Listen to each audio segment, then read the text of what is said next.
In the heart of the Vegas Strip, where neon promises collided with desert realities, a performer's greatest test was rarely about hitting the right note.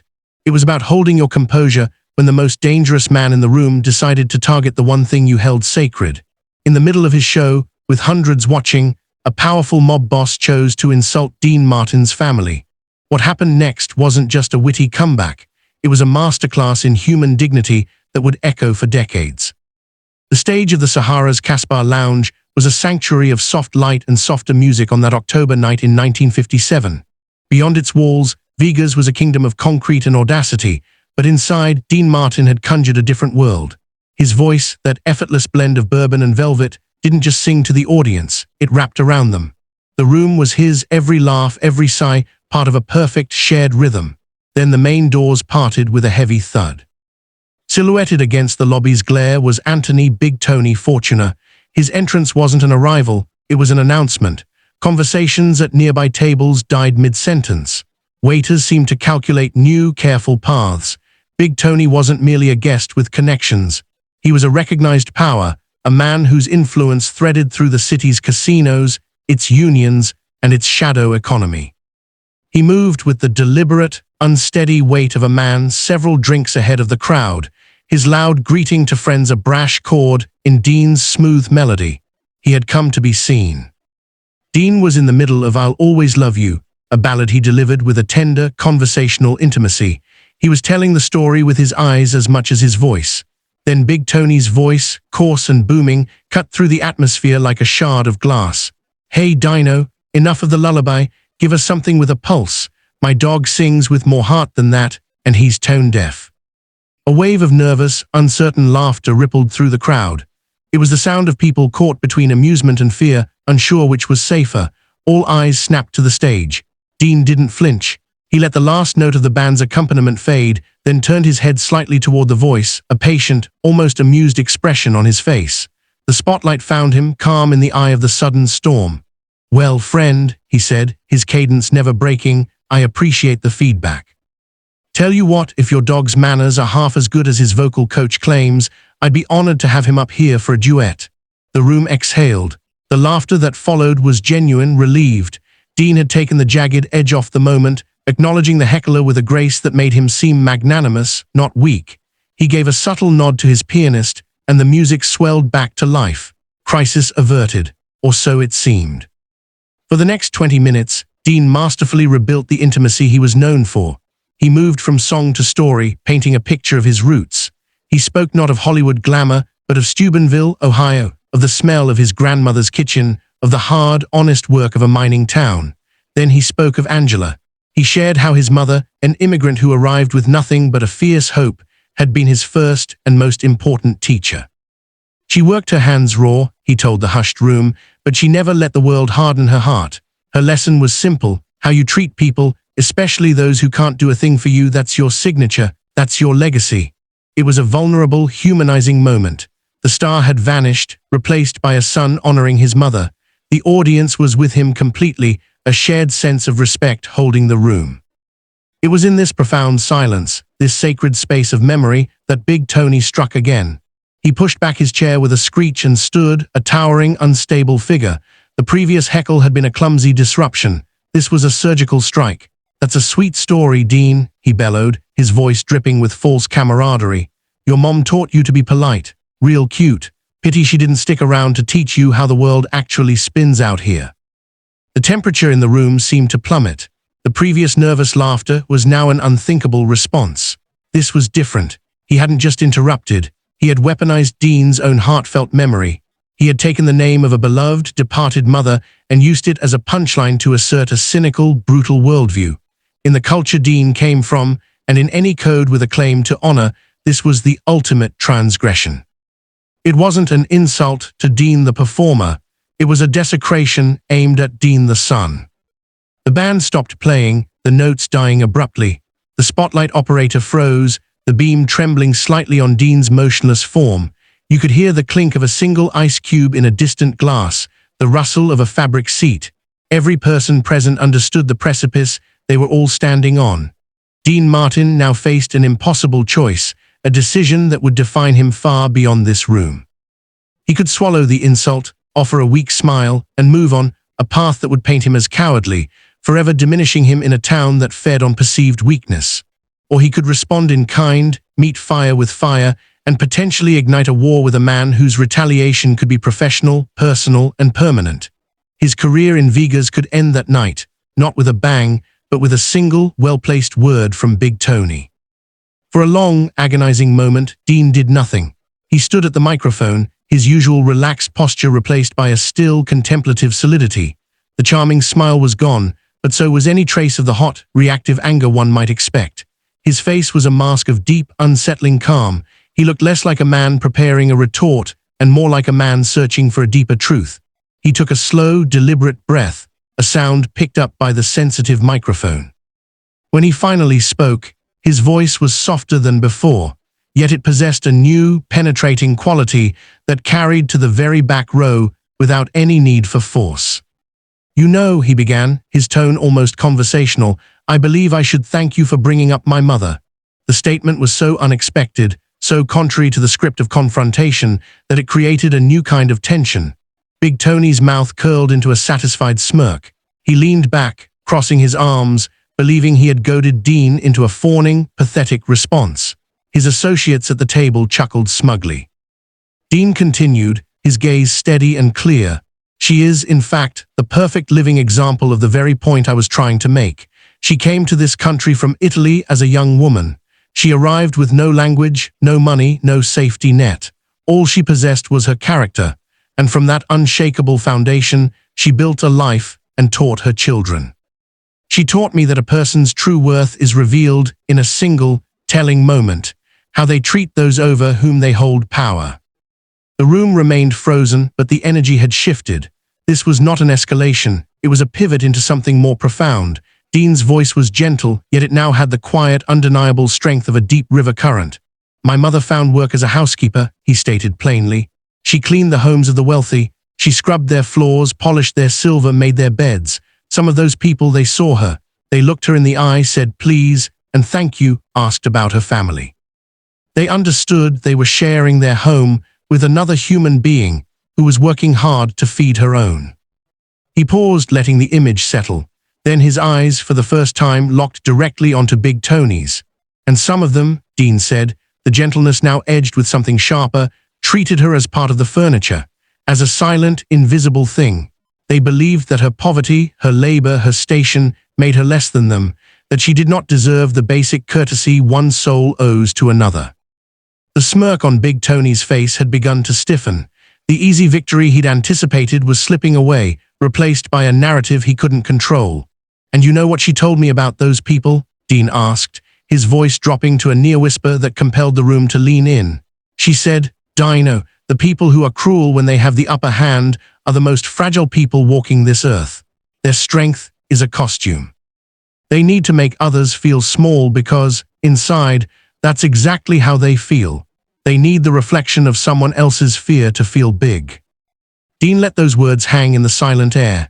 The lesson wasn't just spoken, it was manifested in the very scene before them.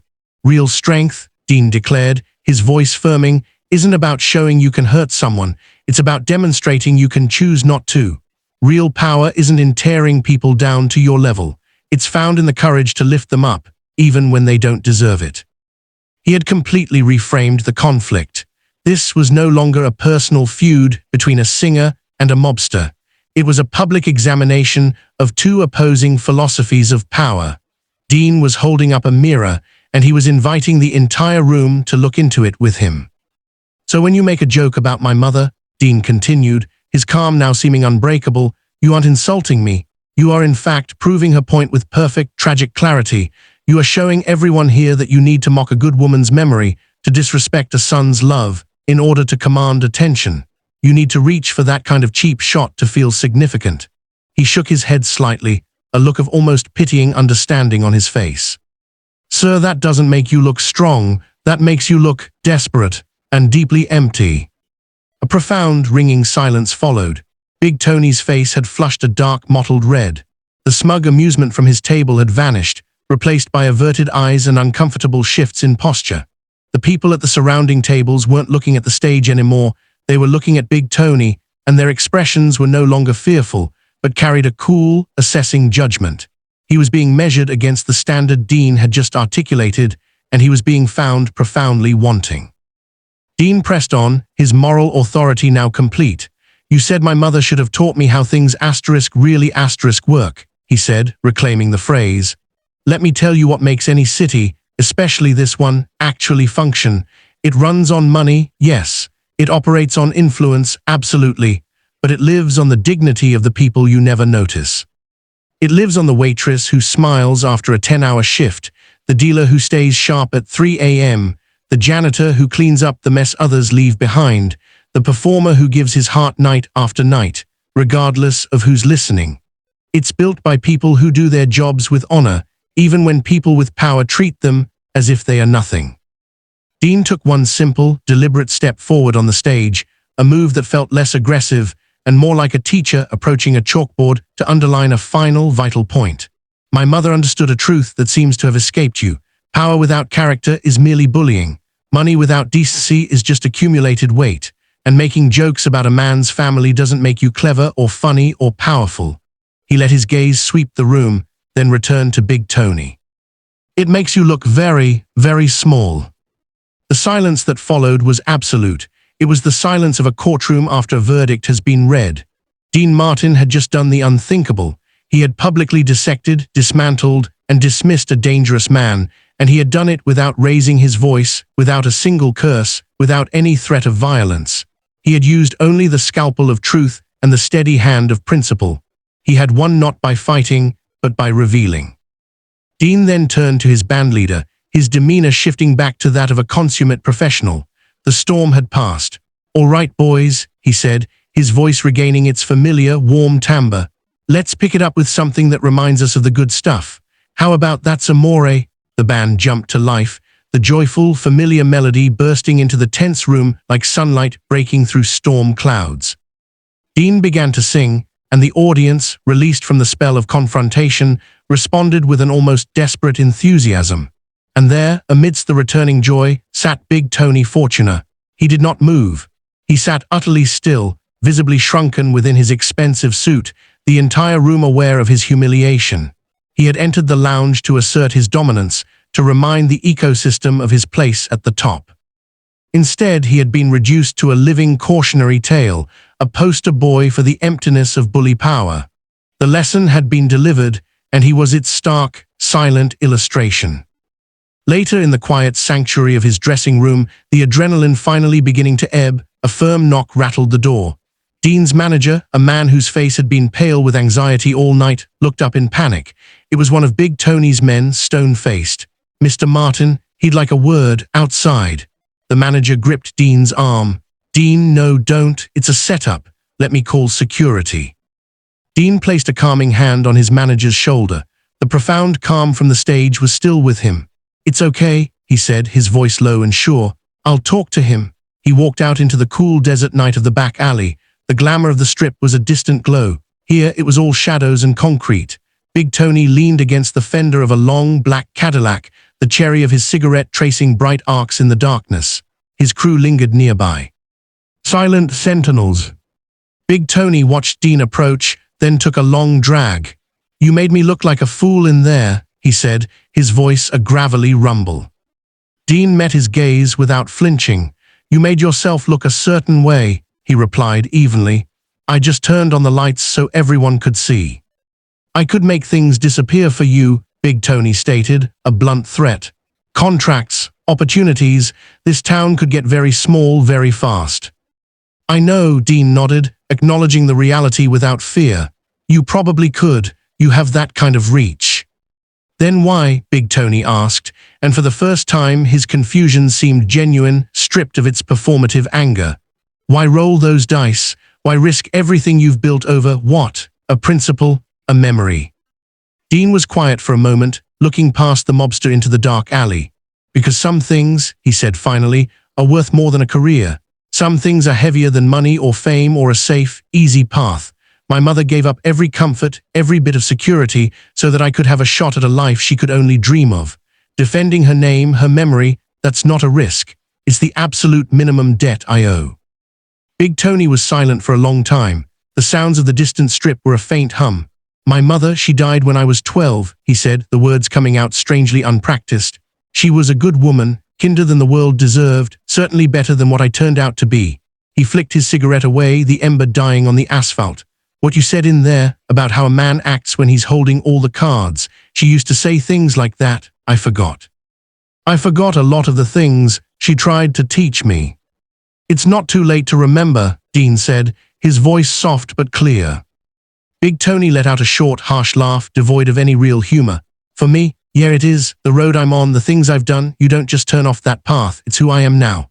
He pushed himself off the car and stood straight, looking at Dean with a new, weary respect.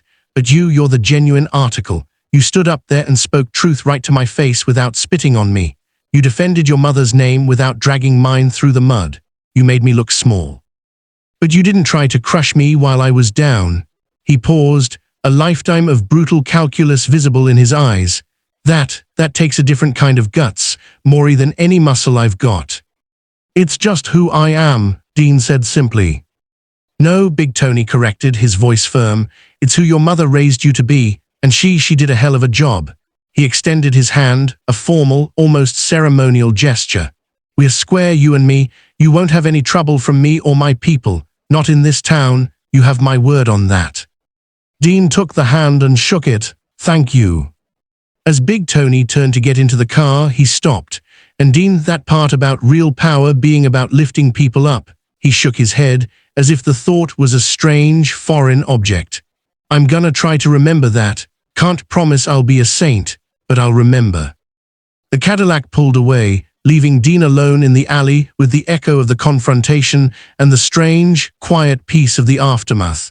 He walked back inside, where his manager was packing like a caged animal. What happened? Are you all right? What did he say? He understood, Dean said, sinking into a chair, the full weight of the night finally settling on him. He felt exhausted but clean. In his way, he apologized, and he guaranteed our peace. He looked at his manager's disbelieving face. I think, beneath all that armor, all that noise and threat, there's still a 12-year-old boy in there who remembers what his mother taught him about being decent. I just reminded him. The true story of that night did not spread as a tale of violent triumph. It didn't become a legend of how Dean Martin destroyed a mob boss.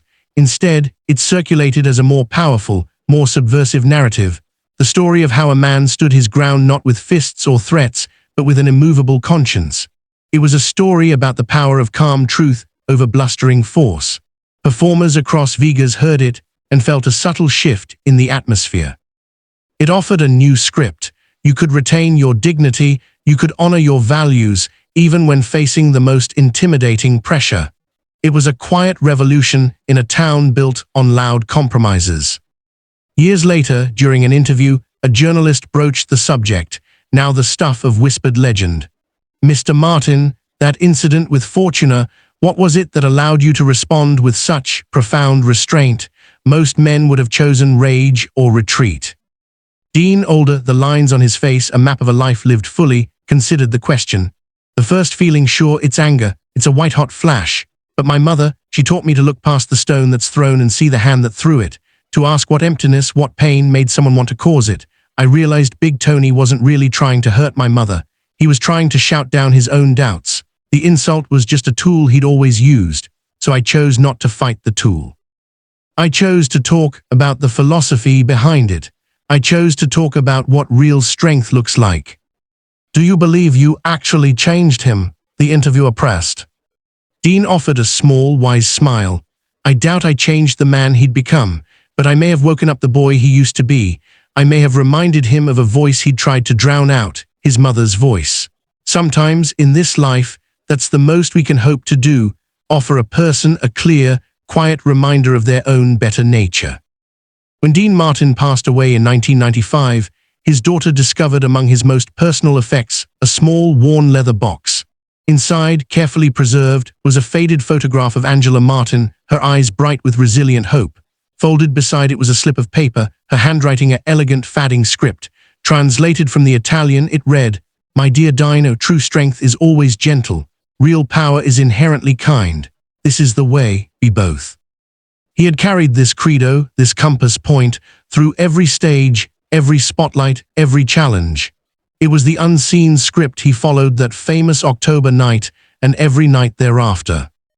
The enduring power of this story lies not in the insult, but in the revolutionary nature of the reply. In a world that often mistakes volume for victory and aggression for strength, Dean Martin presented an alternative. He demonstrated that the highest form of courage is moral clarity. The most devastating force is not a threat, but an unassailable truth spoken with calm dignity. When provoked toward rage, he chose principle.